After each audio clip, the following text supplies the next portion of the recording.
Il y a quelque chose qui t'arrive en ce moment, quelque chose d'inéluctable, quelque chose que tu ne comprends pas, vraiment. Tu sens que tu n'es plus la même personne, que quelque chose en toi est en train de mourir. Et ça fait peur, terriblement peur, une angoisse profonde, presque viscérale. Eckhart Tolle appelle cela la mort de l'ego. Et il souligne que c'est le processus le plus important et le plus douloureux que tu puisses traverser dans cette vie. Une véritable épreuve. Mais voilà ce que personne ne te dit. La mort de l'ego n'est pas un événement unique, c'est un processus long et sinueux, qui peut durer des mois, voire des années. Et pendant ce processus, tu vas te sentir perdu, confus, comme si tu sombrais dans la folie. Aujourd'hui, je vais te révéler les 6 signes qui indiquent que tu es en train de traverser une mort de l'ego.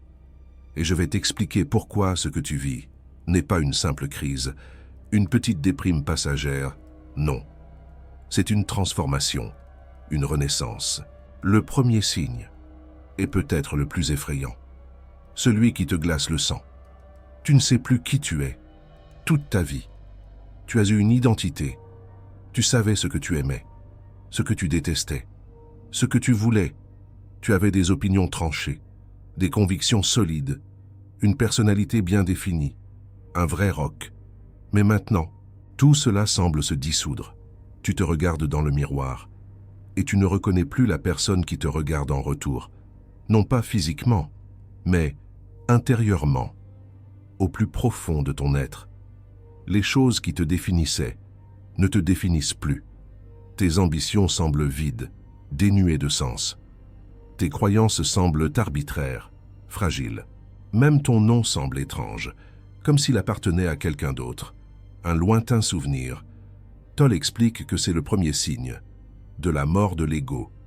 L'ego est essentiellement une construction mentale, un ensemble d'identifications avec ton nom, ton histoire, tes possessions, tes opinions, tes rôles sociaux, ce que tu montres au monde. Quand l'ego commence à mourir, ces identifications se relâchent et tu te retrouves dans un vide identitaire, un espace où tu n'es plus défini par rien d'extérieur, un néant apparent. C'est terrifiant pour la plupart des gens, parce que nous avons été conditionnés à croire que nous sommes notre identité. Sans elle, nous pensons que nous ne sommes rien. Mais Tolle dit que c'est exactement l'inverse. Sans l'identité égotique, tu es enfin libre de découvrir ce que tu es vraiment, la conscience pure, qui observe tout, y compris l'ego lui-même, un témoin silencieux. Si tu vis ce signe en ce moment, sache que c'est normal. Tu n'es pas en train de perdre la raison. Tu es en train de perdre quelque chose de bien plus superficiel, une fausse identité que tu as portée toute ta vie, sans même savoir qu'elle était fausse. Un masque.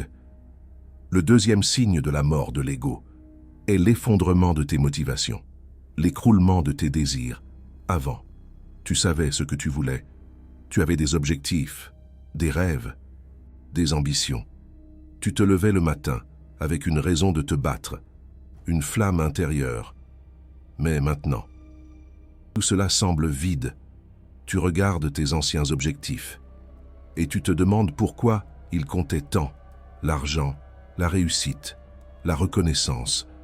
Tout cela te semble maintenant absurde, dérisoire. Et ce n'est pas de la dépression, du moins pas au sens clinique, parce que ce n'est pas que tu ne peux pas poursuivre ces choses, c'est que tu ne veux plus. Ton âme refuse. Quelque chose en toi a vu à travers l'illusion, a vu que ces poursuites étaient motivées par l'ego, par le besoin de se sentir quelqu'un, de prouver sa valeur, d'être reconnu, d'exister aux yeux des autres. Et maintenant que tu vois cela, tu ne peux plus faire semblant. Tu ne peux plus t'exciter pour des choses qui ne t'excitent plus vraiment. Tu ne peux plus tricher avec toi-même.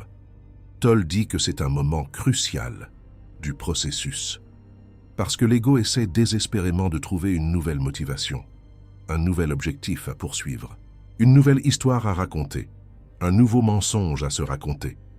Mais si tu résistes à cette tentation, si tu acceptes le vide motivationnel, sans essayer de le remplir immédiatement, quelque chose de nouveau peut émerger.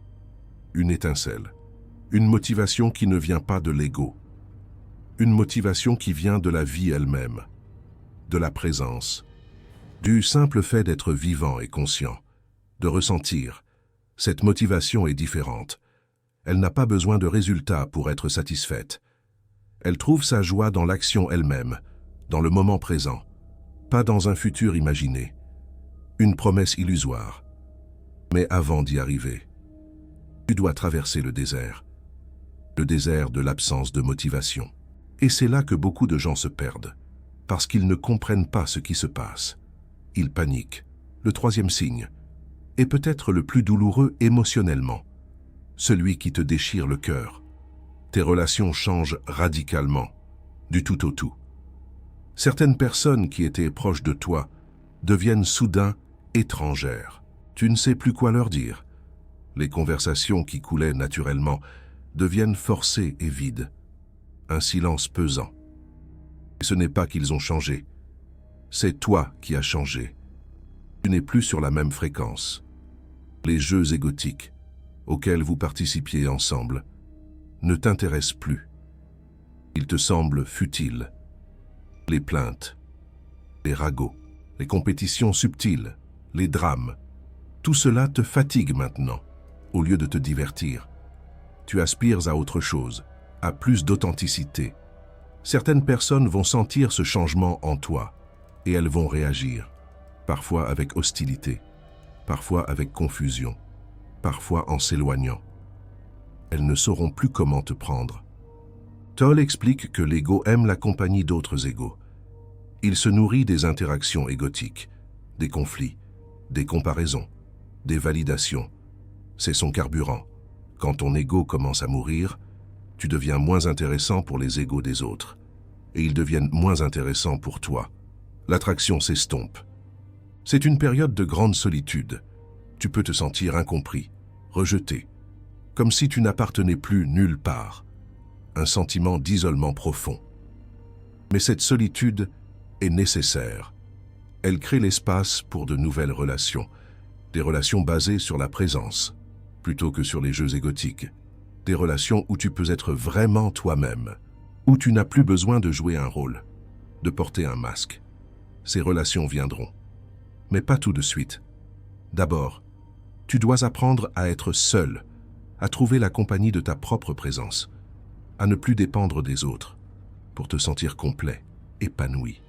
Le quatrième signe de la mort de l'ego est l'émergence de vieilles douleurs. La remontée des fantômes du passé, c'est comme si quelque chose en toi avait ouvert une vieille boîte que tu avais fermée il y a longtemps. Et maintenant, tout ce que tu avais caché remonte à la surface, t'assaille, des souvenirs douloureux, des émotions que tu pensais avoir dépassées, des traumatismes que tu avais enfouis, des blessures secrètes. Toll appelle cela le corps de douleur. C'est l'accumulation de toutes les émotions non ressenties de ta vie, et parfois des vies antérieures, selon certaines traditions, des fardeaux transgénérationnels. Quand l'ego commence à mourir, il perd sa capacité à maintenir ses émotions refoulées, et elles émergent, parfois avec une force dévastatrice. Comme un tsunami émotionnel, tu peux te retrouver à pleurer sans raison apparente, à ressentir une colère ancienne, une tristesse profonde, une peur primitive, une terreur ancestrale. C'est désorientant, perturbant, parce que ces émotions, elles ne semblent pas liées à ta vie actuelle, tu vois. Elles semblent surgir, d'ailleurs, d'un passé lointain, enfoui. Mais voilà ce que Toll souligne à propos de ce processus. Ces émotions, elles doivent être ressenties pleinement pour être libérées.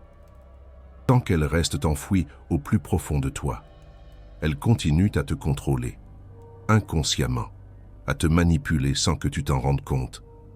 La mort de l'ego te force à affronter tout ce que tu as évité, tout ce que tu as fui. C'est douloureux, oui, mais c'est aussi libérateur. C'est la promesse d'une nouvelle vie. Chaque émotion que tu laisses te traverser, sans résistance, t'allège d'un poids, énorme, que tu portais, sans même le savoir. Un fardeau invisible, le cinquième signe, est subtil, mais profond. Tu commences à percevoir l'illusion du temps. Tu commences à entrevoir la réalité. Avant, tu vivais dans le temps. Tu regrettais le passé, avec nostalgie ou amertume. Tu anticipais le futur, avec espoir ou anxiété. Tu planifiais, sans cesse. Tu t'inquiétais, pour un rien. Tu rêvassais de ce qui aurait pu être. Le moment présent n'était qu'un passage, fugace, un moyen d'arriver ailleurs, plus tard, mais maintenant. Quelque chose change. Tu as des moments, rares au début, où le temps semble s'arrêter, où le passé et le futur s'évanouissent complètement, où seul le moment présent existe pleinement. Ces moments peuvent être brefs, au début, quelques secondes, quelques minutes, mais ils sont profondément différents de ton expérience habituelle, de ta routine. Dans ces moments, tu n'es plus une personne avec une histoire. Tu es simplement conscience, présence pure, sans nom, sans histoire, sans problème. Selon Toll, c'est un aperçu de ce que tu es vraiment, un aperçu de l'état naturel que l'ego cache constamment. Et une fois que tu as goûté à cet état, même brièvement, tu ne peux plus l'oublier. Tu sais maintenant qu'il existe quelque chose au-delà du mental, quelque chose au-delà du temps, un espace de paix. C'est à la fois libérateur et désorientant, parce que tu commences à voir à quel point ta vie était dominée par le temps psychologique, à quel point tu n'étais jamais vraiment présent, et tu ne peux plus vivre comme avant. Tu ne peux plus te perdre complètement dans les histoires du mental. Une partie de toi reste toujours ancrée dans le présent, observant, consciente. Le sixième signe est peut-être le plus paradoxal. Tu commences à te sentir à la fois plus vulnérable et plus fort, plus vulnérable parce que les défenses de l'ego s'effondrent. Tu ne peux plus te cacher derrière tes masques, derrière tes rôles, derrière tes opinions. Tu te sens nu, exposé, sans protection, comme un enfant. Mais en même temps, tu découvres une force que tu ne connaissais pas, une force qui ne vient pas de l'ego, qui ne dépend pas des circonstances, de ce qui t'arrive. C'est la force de la conscience elle-même, la force de ce qui ne peut pas être blessé, parce que ce n'est pas une chose qui peut être attaquée, c'est l'observateur silencieux. Toll parle souvent de cette force.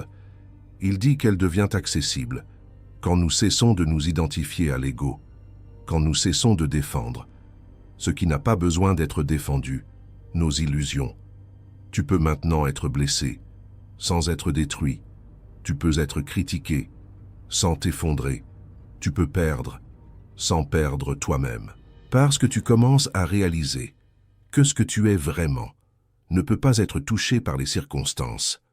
Les circonstances touchent l'ego, l'histoire personnelle, mais pas la conscience, qui observe tout cela avec détachement. Maintenant que tu connais les 6 signes, laisse-moi te parler de ce qui se passe pendant ce processus. Et pourquoi c'est si difficile? La mort de l'ego n'est pas une mort, au sens habituel. Rien ne meurt vraiment. Ce qui meurt, c'est une illusion. L'illusion que tu aies tes pensées, tes émotions, ton histoire. Mais cette illusion a été avec toi depuis si longtemps qu'elle semble réelle, plus réelle que tout le reste. Et quand elle commence à se dissoudre, cela peut sembler comme si tu mourais vraiment. Toll raconte sa propre expérience de mort de l'ego, cette nuit où il était au bord du suicide, où il ne pouvait plus vivre avec lui-même, et où quelque chose s'est produit. Une séparation s'est produite entre lui et lui-même, entre le je qui souffrait et quelque chose de plus vaste qui observait cette souffrance. Et dans cette séparation, l'ego a perdu son emprise. Il n'a pas disparu complètement, mais il a perdu son pouvoir absolu. Il est devenu transparent. Ce processus peut se produire soudainement, comme pour Tolle, ou graduellement, sur des mois et des années. Mais le résultat est le même, un décentrement fondamental, un passage du « je » qui pense au « je » qui observe. Voici ce que tu dois comprendre si tu traverses ce processus. Premièrement, ce n'est pas une maladie, même si cela peut y ressembler. Beaucoup de gens qui traversent une mort de l'ego pensent qu'ils ont un problème psychologique et ils consultent des thérapeutes qui essaient de les ramener à la normale. Mais la normale, c'était l'identification complète à l'ego. C'était vivre dans l'illusion. Ce n'est pas nécessairement mieux. Je ne dis pas que tu ne devrais pas chercher de l'aide, mais cherche une aide qui comprend ce processus spirituel, pas une aide qui essaie de reconstruire l'ego que tu es en train de transcender. Deuxièmement, ne résiste pas au processus. La résistance rend tout plus difficile. Si tu t'accroches à ton ancienne identité, tu prolonges la souffrance. Si tu essayes de revenir à la normale, tu crées un conflit intérieur. Accepte que quelque chose de nouveau est en train de naître, même si tu ne sais pas encore ce que c'est, même si c'est effrayant. Selon Tolle, l'acceptation est la clé, non pas une acceptation passive et résignée, mais une acceptation active et consciente, une ouverture à ce qui est. Troisièmement, prends soin de toi pendant ce processus. Ton corps traverse aussi cette transformation. Tu peux avoir besoin de plus de sommeil, de plus de solitude, de moins de stimulation. Écoute ces besoins. Ce n'est pas de la faiblesse, c'est de la sagesse. Ton système a besoin de ressources pour traverser ce changement profond. Évite les drogues et l'alcool. Pendant cette période, ils peuvent sembler offrir un soulagement temporaire, mais ils perturbent le processus naturel. Évite aussi les personnes et les situations trop négatives. Ton système est plus sensible que d'habitude. Ce qui t'aurait à peine touché avant peut maintenant t'affecter profondément. Quatrièmement, trouve des sources de sagesse. Tu n'es pas le premier à traverser cela. Des millions de personnes l'ont vécu avant toi, et certaines d'entre elles ont laissé des témoignages qui peuvent te guider. Les livres de Tolle sont un bon point de départ. Le pouvoir du moment présent, un nouveau monde. Ces livres parlent directement de ce que tu vis. Mais il y a aussi d'autres enseignants, d'autres traditions. Trouve ce qui résonne avec toi, ce qui t'aide à comprendre et à accepter ce processus. Cinquièmement, sois patient. Ce processus prend du temps. Il ne peut pas être accéléré. Il a sa propre sagesse, son propre rythme. Il y aura des jours où tu te sentiras mieux, des jours où tu auras des aperçus de clarté, des moments de paix profonde. Et il y aura des jours où tout semblera s'effondrer à nouveau, où tu te sentiras plus perdu que jamais, où tu douteras de tout le processus. C'est normal. C'est le mouvement naturel de la transformation. 2 pas en avant, 1 pas en arrière. Ne juge pas tes progrès par tes jours difficiles. Juge-les par la tendance générale, par la direction dans laquelle tu te diriges. Maintenant, je veux te parler de ce qui existe de l'autre côté de ce processus, parce qu'il y a un autre côté, et il est magnifique. De l'autre côté de la mort de l'ego, il y a une liberté que tu n'as jamais connue, une paix qui ne dépend de rien, une joie qui n'a pas besoin de raison. Ce n'est pas que tu deviens une autre personne, c'est que tu découvres qui tu as toujours été, sous les couches d'identification égotique. Selon Tolle, cet état se manifeste de différentes façons. Tolle souligne la présence, la conscience, l'être, cette paix qui dépasse l'entendement. Mais les mots ne peuvent pas vraiment le décrire, parce que ce n'est pas une expérience au sens habituel du terme. C'est plutôt l'espace dans lequel toutes les expériences se produisent. Tu n'as plus besoin de devenir quelqu'un, tu l'es déjà. Tu n'as plus besoin d'arriver quelque part, tu es déjà là. Tu n'as plus besoin de prouver ta valeur. Ta valeur est inhérente. Elle ne peut pas être augmentée, ni diminuée. par quoi que ce soit. Cette réalisation change tout, même si extérieurement. Ta vie peut sembler la même. Tu peux toujours avoir un travail, des relations, des responsabilités. Mais ta relation avec tout cela change radicalement. Tu n'es plus identifié à ces choses. Tu les fais. Mais tu n'es pas ce que tu fais. Tu les as. Mais tu n'es pas ce que tu as. Tu joues des rôles. Mais tu n'es pas ces rôles. Et cette liberté te permet d'être plus efficace, plus créatif, plus authentique, parce que tu n'es plus encombré par les peurs et les désirs de l'ego. Tu peux simplement agir, simplement être, simplement vivre. Laisse-moi te raconter une analogie que Tolle utilise souvent. Imagine que tu as joué un rôle dans une pièce de théâtre pendant si longtemps que tu as oublié que c'était un rôle. Tu penses vraiment être ce personnage. Ces problèmes sont tes problèmes. Ces peurs sont tes peurs. Et puis un jour, quelque chose se produit. Tu te souviens que tu n'es pas le personnage. Tu es l'acteur. Le personnage continue d'exister. Mais il n'a plus de pouvoir sur toi. Tu peux le jouer sans y être perdu. C'est ce qui se passe dans la mort de l'ego. Tu te souviens que tu n'es pas le personnage que tu as joué toute ta vie. Tu es quelque chose de bien plus vaste, de bien plus libre, de bien plus réel.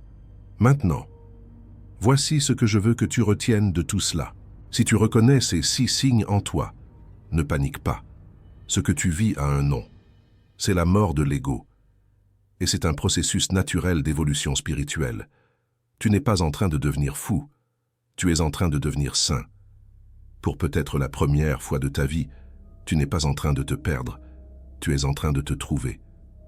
Ton vrai toi. Celui qui existait avant que l'ego ne prenne le contrôle. Ce processus est difficile. Il n'y a pas de raccourci. Il n'y a pas de pilule magique. Mais il en vaut la peine. Chaque moment de confusion, chaque moment de douleur, chaque moment de vide, tout cela te prépare à quelque chose de nouveau, quelque chose que tu ne peux pas encore imaginer, mais qui t'attend de l'autre côté. Tolle souligne souvent que l'éveil n'est pas quelque chose que tu fais, c'est quelque chose qui t'arrive. Quand tu es prêt, quand l'ego a suffisamment lâché prise, ton travail n'est pas de forcer le processus. Ton travail est de ne pas l'empêcher, de ne pas résister, de ne pas t'accrocher à ce qui est en train de mourir. Accepte, observe, permets et fais confiance que quelque chose de plus sage que ton mental sait exactement ce qu'il fait. Avant de terminer, je veux te donner quelques pratiques concrètes pour traverser ce processus. La première pratique est l'observation sans jugement. Quand une émotion difficile émerge, quand tu te sens perdu ou confus, au lieu de réagir, au lieu de juger, au lieu d'essayer de changer ce que tu ressens. Simplement observe, comme si tu étais un témoin silencieux, sans rien faire, sans rien ajouter. Dis-toi intérieurement, voici ce que je ressens en ce moment, voici ce qui se passe, et laisse cela être.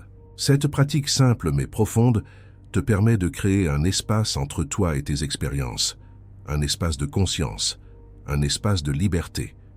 Plus tu pratiques cela, plus tu réalises que tu n'es pas tes émotions. Tu es ce qui les observe. La deuxième pratique est l'ancrage dans le corps, pendant la mort de l'ego. Le mental peut devenir très agité. Plein de questions, de doutes, de peurs. Le corps est un ancrage, un retour au moment présent, parce que le corps est toujours dans le présent. Seul le mental vit dans le passé et le futur, plusieurs fois par jour, surtout quand tu te sens perdu dans tes pensées. Ramène ton attention à ton corps, sens tes mains, sens tes pieds, sens ta respiration, sens l'énergie vitale qui circule en toi. Tolle appelle cela sentir le corps intérieur, et c'est l'un des moyens les plus directs pour sortir du mental et entrer dans la présence. La troisième pratique est le silence. Pas seulement le silence extérieur, mais le silence intérieur, le silence entre les pensées. Prends quelques minutes chaque jour pour simplement être en silence, sans rien faire, sans rien penser, sans rien attendre. Au début, ce sera difficile. Le mental va continuer à parler, mais avec le temps, des espaces de silence vont apparaître, des espaces de paix pure. Ces espaces sont des aperçus de ce que tu es vraiment, de la conscience non conditionnée par le mental, de la présence sans contenu. La quatrième pratique est la gratitude consciente. Même au milieu du chaos de la mort de l'ego, il y a des choses pour lesquelles tu peux être reconnaissant. Le simple fait d'être vivant, le simple fait de respirer, la beauté d'un arbre, la chaleur du soleil. La gratitude te sort de l'ego, parce que l'ego est toujours insatisfait, toujours en manque, toujours en train de vouloir autre chose. Quand tu es vraiment reconnaissant, tu es dans le présent, tu apprécies ce qui est, sans vouloir que ce soit différent. La cinquième pratique est la compassion envers toi-même. Ce processus est difficile. Il y aura des moments où tu échoueras, des moments où tu retomberas dans de vieux schémas, des moments où tu oublieras tout ce que tu sais. Ne te juge pas pour cela. Ne te critique pas. Traite-toi avec la même compassion que tu aurais pour un ami qui traverse une épreuve difficile. L'ego aime se juger, se critiquer, se comparer. Mais la conscience, elle ne juge pas. Elle observe simplement, avec amour, avec acceptation. Selon Eckhart Tolle, c'est un passage essentiel. Apprends à te regarder avec ces yeux-là, les yeux de la conscience, les yeux de la compassion. Imagine-toi face à un ami cher en pleine souffrance. Comment le regarderais-tu? Pour terminer, je veux te poser une question importante. Lequel de ces 6 signes vis-tu le plus intensément en ce moment? Est-ce la perte d'identité? Tu ne sais plus qui tu es? Tu as l'impression de ne plus te reconnaître? Est-ce l'effondrement des motivations? Rien ne t'excite plus comme avant? Plus rien ne te passionne? Est-ce le changement dans tes relations? Tu te sens déconnecté des gens autour de toi? Tu te sens isolé même au milieu des autres? Est-ce l'émergence de vieilles douleurs? Des émotions anciennes remontent à la surface. Des souvenirs enfouis te hantent. Est-ce la perception de l'illusion du temps? Tu as des aperçus de présence pure, des moments où le temps semble s'arrêter. Selon Tolle, c'est un signe d'éveil. Ou est-ce le paradoxe de la vulnérabilité et de la force? Tu te sens nu, mais étrangement solide? Tu te sens fragile, mais en même temps invulnérable? Quelle que soit ta réponse, sache que tu n'es pas seul. Des milliers de personnes, en ce moment même, traversent le même processus, se posent les mêmes questions, ressentent les mêmes peurs. Tu fais partie d'une vague d'éveil qui se produit sur cette planète. Ce n'est pas un accident que tu sois ici en ce moment. Ce n'est pas un hasard que tu traverses cela maintenant. Quelque chose de grand se produit en toi et à travers toi dans le monde. Fais confiance au processus, même quand il fait mal, même quand il semble interminable, même quand tu as l'impression de reculer. Tolle souligne que c'est une étape nécessaire. La mort de l'ego n'est pas une fin, c'est un commencement. Le commencement de ta vraie vie. La vie que tu étais censé vivre depuis le début. La vie qui t'attendait. Et cette vie t'attend, patiemment. De l'autre côté de tout cela, et souviens-toi, ce qui est en train de mourir, ce n'est pas toi. C'est seulement l'illusion de ce que tu pensais être. Et de l'autre côté de cette mort, il y a une vie plus vraie, plus libre, plus vivante que tout ce que tu as jamais connu. Elle t'attend, comme une promesse, comme une renaissance. Si cette vidéo t'a aidé, partage-la avec quelqu'un qui traverse peut-être le même processus, sans savoir ce que c'est. Ensemble, nous pouvons nous soutenir dans cette transformation, dans cet éveil. Et n'oublie pas de t'abonner pour plus d'enseignements sur le chemin de l'éveil, de la conscience. La prochaine fois, je te parlerai de ce qui se passe après la mort de l'ego, de la nouvelle vie qui émerge des cendres de l'ancienne. Tolle met en lumière cette renaissance. Jusque-là, reste présent, reste ouvert, et souviens-toi que ce qui meurt en toi n'a jamais été vraiment toi. C'était juste une illusion.